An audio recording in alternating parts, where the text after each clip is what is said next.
Le vivant en ville. Nouvelle émergence. Certes, tous les animaux ne seront pas systématiquement les bienvenus dans la ville. Plus précisément, les rats, les punaises et certains autres insectes connaîtront encore longtemps une forte répulsion. Néanmoins, accentuer le degré d'acceptabilité de l'animal dans la ville est une nécessité, au regard d'un équilibre biologique à la fois meilleur et sensible. De même, l'agriculture urbaine, phénomène très intéressant en soi, ne permettra jamais de couvrir les besoins alimentaires de toute la population d'une mégapole. Il y a là un réel talon d'Achille pour les très grandes villes qui ne disposent généralement que d'une très faible autonomie alimentaire, de 3 jours à 1 semaine en moyenne. C'est là une source de réflexion pour l'idéologie du tout urbain.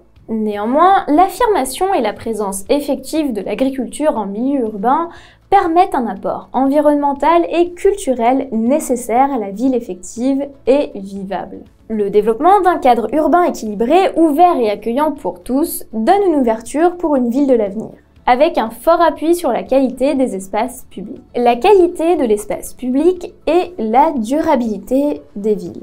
La durabilité de la ville passe donc par la qualité de son espace public, indicateur essentiel du fait urbain. La crise sanitaire du début 2020 nous a rendus plus conscients de son importance pour la vivacité et la prospérité des localités. Le transport étant le principal utilisateur de l'espace public, on peut bien commencer la démarche en repensant le système et le management des déplacements urbains. Aujourd'hui, dans beaucoup de villes européennes, une grande partie de l'espace public est consacrée à la circulation et au stationnement des automobiles, au détriment des autres modes de déplacement, et surtout d'autres fonctions. Précisément, ce qui impacte directement leur attractivité et leur fonctionnement, ainsi que le bien-être de leurs habitants.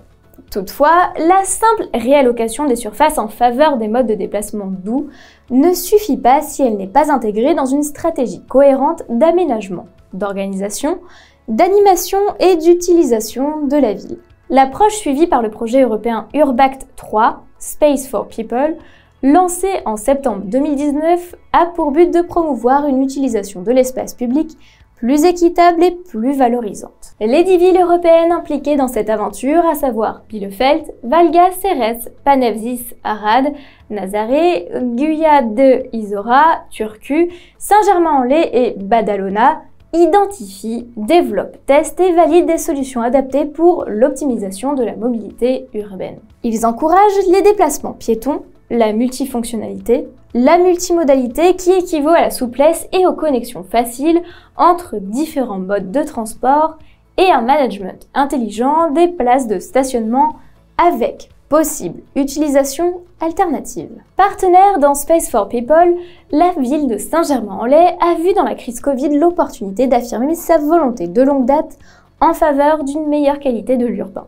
Ceci s'est fait par l'avancement et le test des solutions développées autour des espaces publics, tout en soutenant les initiatives régionales concernant l'extension et l'aménagement expérimental de nouvelles pistes cyclables. Cette ville a mis l'accent sur la marche à pied et la vivacité urbaine, considérée comme essentielle pour la reprise économique durable et son avenir. La zone piétonne du centre-ville historique et commercial a été ainsi étendue, et les restaurants et les boutiques ont été autorisés à étendre leurs activités sur les places de stationnement et dans les rues interdites au trafic motorisé.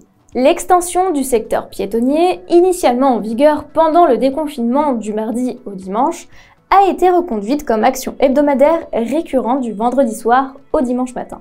De surcroît, les retours positifs sur cette opération ont encouragé la ville à initier un autre projet européen, le Safely Connected, en réponse à l'appel exceptionnel Covid-19 de l'Institut européen d'innovation et de technologie. Saint-Germain-en-Laye est la seule ville française financée dans ce contexte, et la seule localité de petite taille aux côtés de métropoles européennes comme Milan, Copenhague, Barcelone, Bilbao et Budapest. N'oublie pas de t'abonner à notre chaîne pour ne manquer aucune de nos prochaines vidéos. Et surtout, pense à liker si le contenu te plaît. Cela prouve indéniablement le caractère innovant et prometteur de la démarche qui, reconnaissant le rôle structurant des villes petites et moyennes au niveau du territoire, crée des outils adaptés pour celles-ci, pouvant servir également aux métropoles.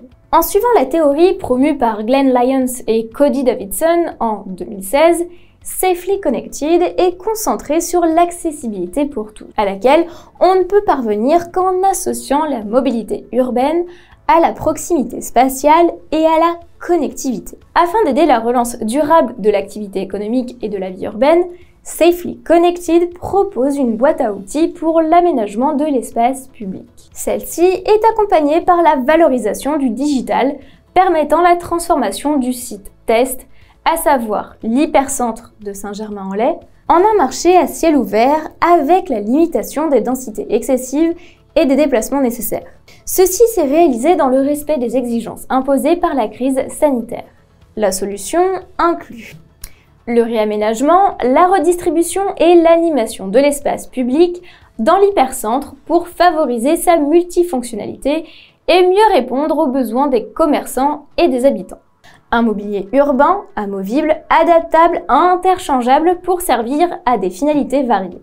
Terrasses de restaurants, étalages pour les boutiques, espaces du repos, etc. La réorganisation des flux de trafic et du stationnement pour optimiser l'utilisation de l'espace public.